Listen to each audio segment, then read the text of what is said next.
Lepo zdrav in dobrodošli na še enem liveu Kripto dnevno. To je live, ki ga imamo vsak dan ob 9 zjutraj na Patreonu. In če se mi želite pridružiti v živo in to spremljate kasneje preko YouTubea, so povezave spodaj v opisu in pri petem komentarju. In seveda, če spremljate to kasneje preko YouTubea, se ne pozabite naročiti na moj kanal, da ne boste kakšnega posnetka tega livea zamudili. In poleg tega se priporočam tudi za kakšen všeček, če vam je to všeč in pa da tudi malo požene algoritem. Danes je ponedeljek, 4. maj in kaj se je zgodilo? Končno smo mi dosegli teh dolgo opevanih $80,000 pri Bitcoinu. In to se je zgodilo prav preko današnje noči. In če pogledamo tukaj 15-minutni časovni interval, lahko pogledamo, vidimo, tukaj smo imeli to likvidacijsko cono vseh tistih, ki so stavili na padec, in mi smo tole zdaj pobrali. Zdaj, kaj nas čaka zdaj? Bomo mi tale 15-minutni časovni interval malo približali, da bo boljše vidno. Zdaj, ogromno ljudi seveda stavi na nadaljevanje rasti, kar bo treba malo paziti. In seveda se nabirajo stop lossi za od spodaj, torej tistih, ki stavijo na nadaljevanje rasti. In tukaj lahko vidimo, pri Bitcoinu smo točno tukaj na tem vrhu dosegli prekupljeno območje na tem indikatorju. In kje so njihovi stop lossi? Večinoma sigurno tukaj. Sicer s tem špicom smo jih morda že pobrali, ampak zagotovo so se nabirali tudi novi. Potem tudi tukaj je ogromno ljudi stavilo na rast. Samo malo pozabil sem povedati, tukaj je meja 79,600 tam nekje. Potem tudi tukaj je ogromno ljudi stavilo na rast. Zdaj, če so imeli preblizu stop losse, na primer tukaj, je bilo to vse pobrano s tem padcem. Zdaj, tisti, ki so bili morda malce bolj previdni, so dali stop losse tukaj in niso bili pobrani, ampak še vedno lahko ostajajo tukaj. In to je meja skoraj da okroglih 78,000. Kar se tiče stav na padec, tukaj lahko vidimo, so ljudje stavili na padec in to je bilo zdaj s to zadnjo rastjo vse pobrano. Kar se tiče RSI-ja, trenutno je še kar ok, nismo sicer prišli gor v prekupljeno območje s ta zadnjo rastjo, smo pa zdaj s tem zadnjim popravkom nazaj v nakupni coni in tukaj se moramo zdaj obdržati, če želimo videti nadaljevanje rasti. Poglejmo zdaj še enourni časovni interval. Tukaj smo izpostavljali ta kanal. Tega kanala ne smemo pozabiti, zaradi tega, ker smo izgubili njegovo spodnjo mejo in zdaj rastemo naprej gor in ta spodnja meja se zdaj lahko obnaša kot odpor, če jo dosežemo. Nismo še tam, lahko pa jo zdaj v kratkem dosežemo. Zdaj, večkrat sem tudi poudaril, zelo bikovsko bi bilo, če bi mi prišli nazaj notri v ta kanal, ampak za moje pojme, vsaj za enkrat, mislim tako, da smo se mi malo preveč časa obotavljali tukaj spodaj pod tem kanalom. In bo treba zdaj spremljati, ali bo ta meja, trenutno se nahajamo tam nekje na 81,600, ali bo ta meja, če jo dosežemo, delovala kot odpor. In v tem primeru bi se mi lahko tudi obrnili in šli pobirati vse likvidnosti od spodaj. Tole smo torej že pobrali.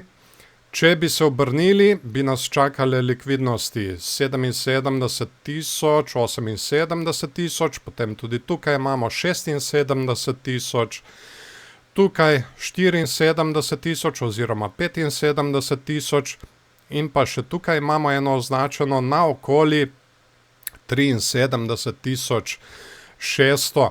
Na petek smo mi tudi gledali 13-urni časovni interval, ki je bil zelo zanimiv in sem jaz tukaj opozoril na tole skrito bikovsko divergenco, ki smo jo imeli. In kot vemo, skrita bikovska divergenca ponavadi pomeni nadaljevanje rasti in preko vikenda in še najbolj to noč se je to dejansko izvršilo in kot vidimo, smo mi tukaj nadaljevali z rastjo in naredili nov višji vrh. Tako da, ja, kaj nas zdaj čaka? Po mojem bi mi lahko še nadaljevali tole rast, vse gor do te meje in potem bo treba spremljati, kako se bomo mi obnašali tukaj. Ali bomo mi prišli nazaj notri, kar jaz trenutno malček dvomim, ali pa bomo mi zavrnjeni. Tako da to bo vsekakor treba zdaj spremljati. Zdaj meja, ki jo gledamo navzgor, je tam nekje 81 tisoč 600. Torej vse oči na to mejo in kaj se bo dogajalo tukaj. Dajmo pogledati še likvidacijski graf. Tukaj sem jaz naštimal na en teden in kot lahko vidimo, smo mi pobrali praktično vse, kar je zgoraj. Nabirajo se pa spodaj in meje so tam nekje 79 200, če bi se slučajno obrnili zdaj in bi šli tole pobirati. In pa tukaj je ogromno ljudi, ki so stavili na rast na okoli 77 500, torej podobne meje, kot smo jih začrtali tam na grafu na TradingView.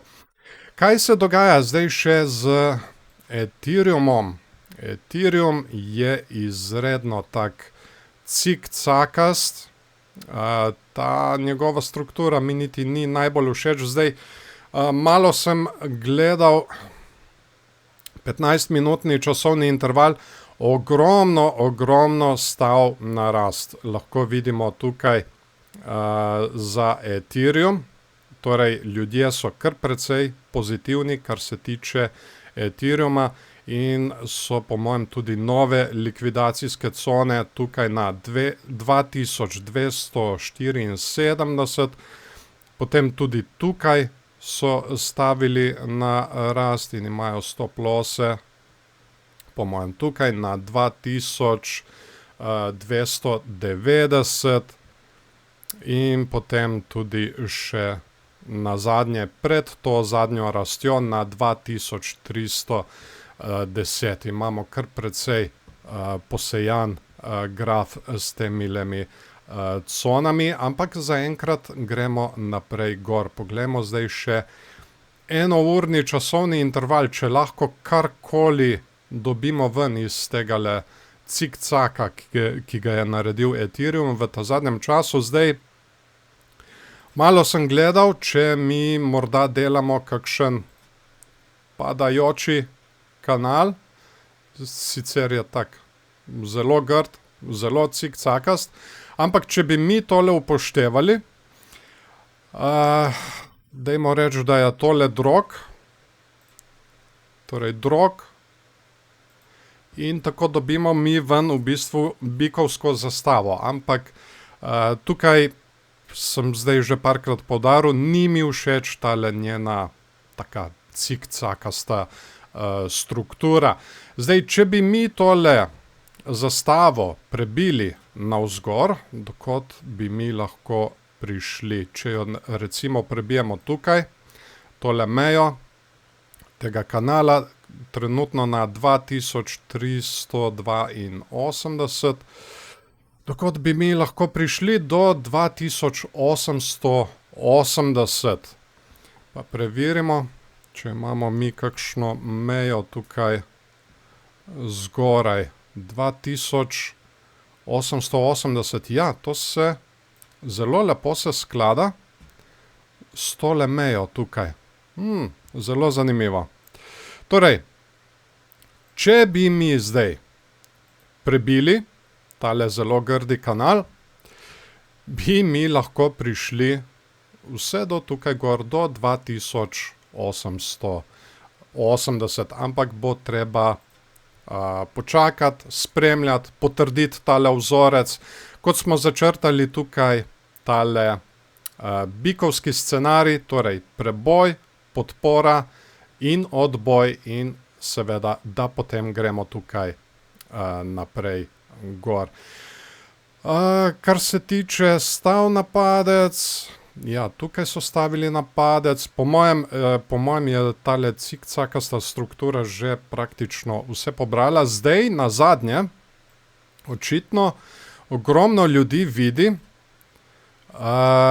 da smo se že večkrat zabili v tole, no, nismo se tolikokrat, enkrat, dvakrat, če upoštevamo ta dva vrhova.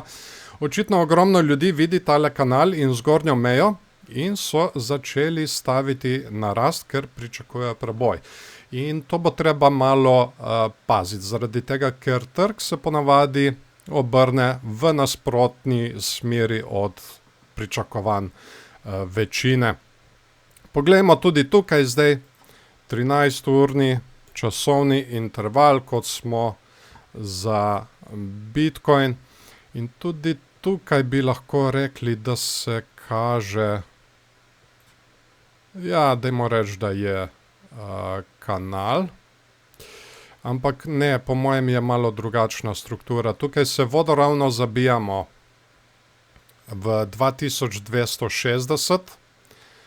Dvakrat smo že šli do tele meje, medtem ko imamo pa vedno nižje vrhove. Tako da to bo treba res paziti, da nimamo kakšnega padajočega trikotnika. In v tem primeru, ga bom označil, in v tem primeru bi se to lahko preobrnilo, torej imamo nižje vrhove, ampak zdaj trenutno kaže, da mi tukaj prebijamo. Bo treba še počakati, da se tale 13-urna svečka dokonča. In če mi prebijemo, če smo zavrnjeni, če mi prebijemo tole mejo 2250, potem lahko pride do preobrata in mi padamo naprej dol in tukaj imamo označeno tole likvidacijsko cono na okoli 2177. Zdaj, Ethereum je še posebej zanimiv, kljub temu, da ima tako grdo strukturo, tako da me prav zanima, kam vi mislite, da se bo obrnil Ethereum, a se bo morda kaj zbudil, tako da lahko kar komentirate spodaj pod tem videom v komentarjih. Seveda, če bo še karkoli zanimivega, bom jaz to dodatno javil preko Patreona in če se mi želite pridružiti, tudi tam so povezave spodaj v opisu in pripetem komentarju. In poleg tega, če to spremljate kasneje preko YouTubea, se ne pozabite naročiti na moj kanal, da ne boste kakšnega posnetka tega liva zamudili. In pa priporočam se tudi za kakšen všeček, seveda, če vam je to všeč, in pa da tudi požene algoritem in da si ta video ogleda čim več ljudi. Tako, jaz vam zdaj želim en lep dan še naprej, en lep teden, lep začetek tedna in seveda se vidimo, če ne prej, ponovno jutri zjutraj ob 9. Čau, čau.